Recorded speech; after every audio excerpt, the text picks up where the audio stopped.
आज fathers day है। मेरे बच्चों ने मुझे विश किया, मेरी पत्नी ने मुझे बताया, अच्छा लगा।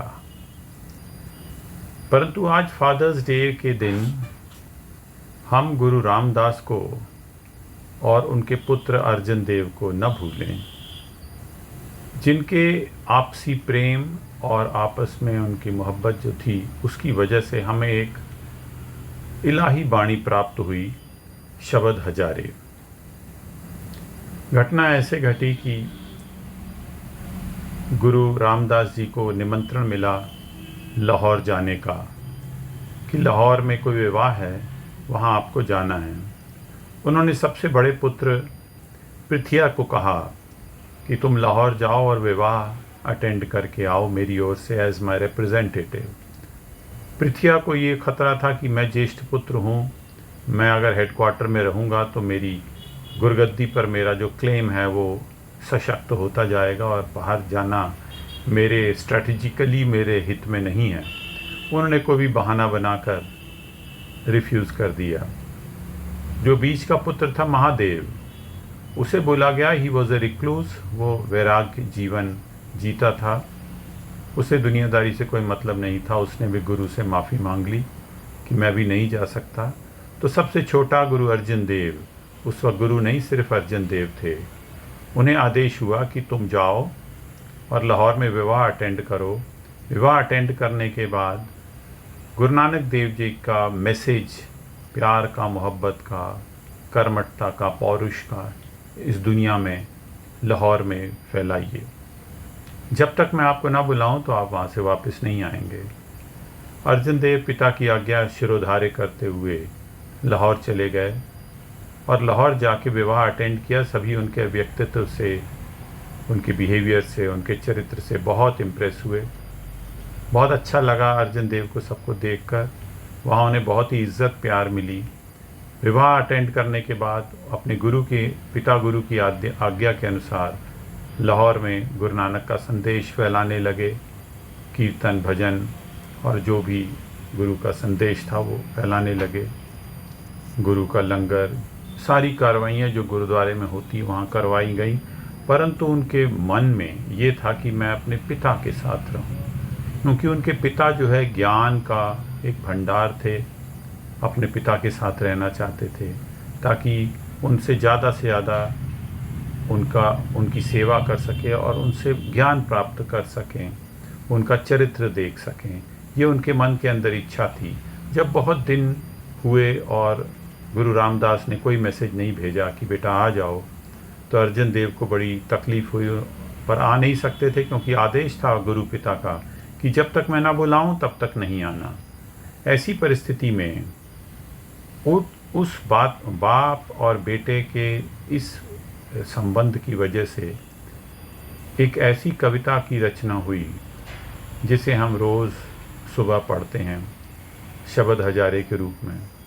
तो पहला जो पत्र उन्होंने, प्रेम पत्र बोलते हैं इसे, first love letter of the son to the father who was longing for his father's personal presence and vision every day.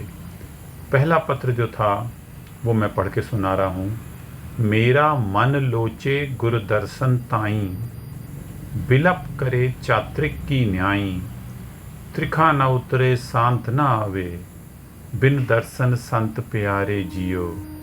हाँ को लीजियो को हुलकुम आई, गुरु दर्शन संत प्यारे जियो। My mind longs for the blessed vision of the Guru's darshan. It cries out like the thirsty songbird. My thirst is not quenched and I can find no peace without the blessed vision of the beloved saint. I am a sacrifice, my soul is a sacrifice to the blessed vision of the beloved saint Guru. ये पत्र उन्होंने लिखकर एक messenger के जरिए अपने पिता गुरु रामदास जी को भेजा।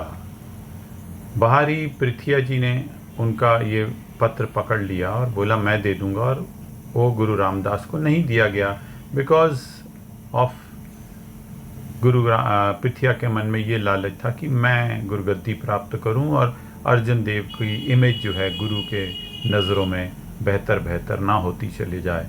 तो उन्होंने वो पत्र गुरु रामदास जी को नहीं दिया। बहुत दिन हो गए तो अर्जन देव से नहीं रहा गया। उन्होंने एक और पत्र लिखा और वो पत्र इस प्रकार था। तेरा मुख सुहावा सहज, तेरा मुख सुहावा जियो सहज धुन बाणी, चिर होआ देखे सारिंग पाणी, धन सुदेश जहाँ तू वसिया, मेरे सज्जन मीत मुरारे जियो, हौं कोली हौं कोल कुमाई, गुर सज्जन मीत मुरारे जियो। Look at the longing for the darshan of his guru father. बोलते तेरा चेहरा इतना खूबसूरत है, your face is so beautiful, the sound of your words imparts intuitive wisdom. It is so long since this rain bird has had even a glimpse of water. Blessed is that land where you dwell, O my friend and intimate divine Guru. I am a sacrifice, I am forever a sacrifice to my friend and intimate divine Guru. ये पत्र आपको ये प्राप्त नहीं हो पाया क्योंकि वो भी उसी प्रकार इंटरसेप्ट कर लिया गया।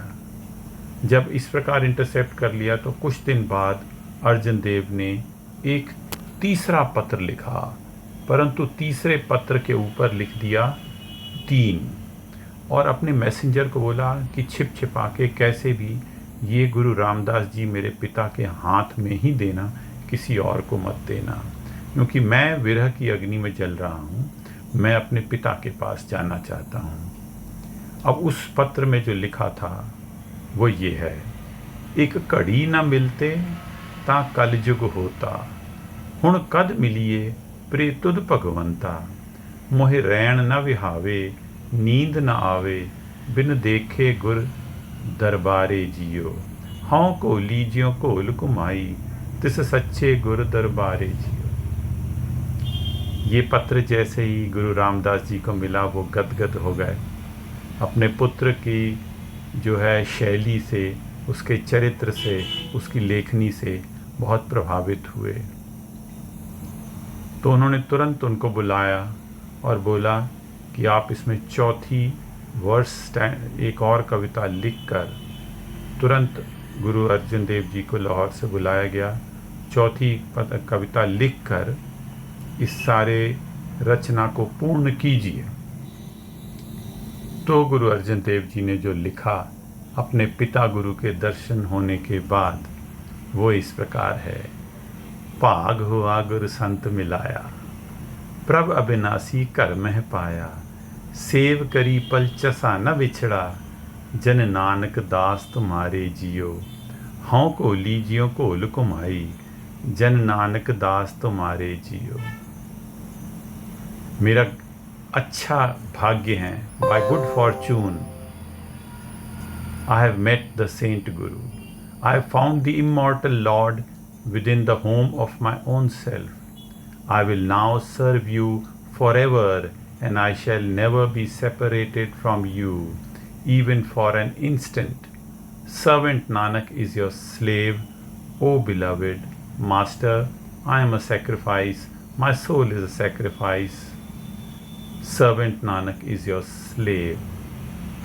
ये चौथा पत्र प्राप्त करके इसको शब्द हजारे के रूप में इसको लिया गया है और इसको गुरु ग्रंथ साहब में भी ये सुशोभित है।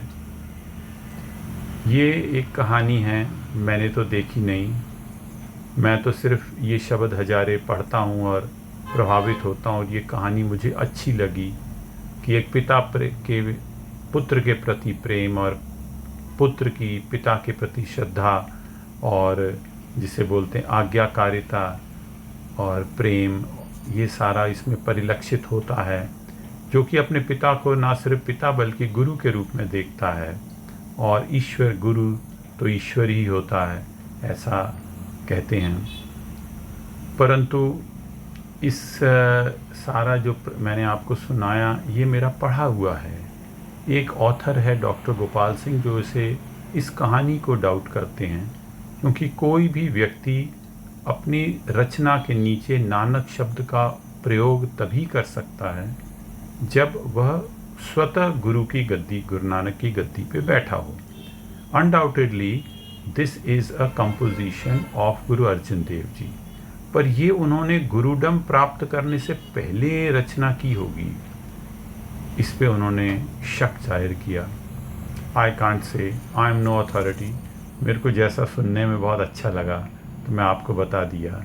हम ऐसे पिता नहीं हैं, हम तो उनके चरणों की धूल भी नहीं हैं। हम तो काम, क्रोध, लोभ, मोह, अहंकार के पुतले हैं, चरित्रहीन हैं। परंतु ये रचना एक बहुत ही ऊंचे चरित्रवान ब्रह्मज्ञानी व्यक्ति ने अपने ब्रह्मज्ञानी पिता के लिए लिखी थी, जो पठनीय है, बार बार इसे पढ़ना चाहिए। यही ट्रू फादर्स डे की मैसेज है। वाहेगुरु।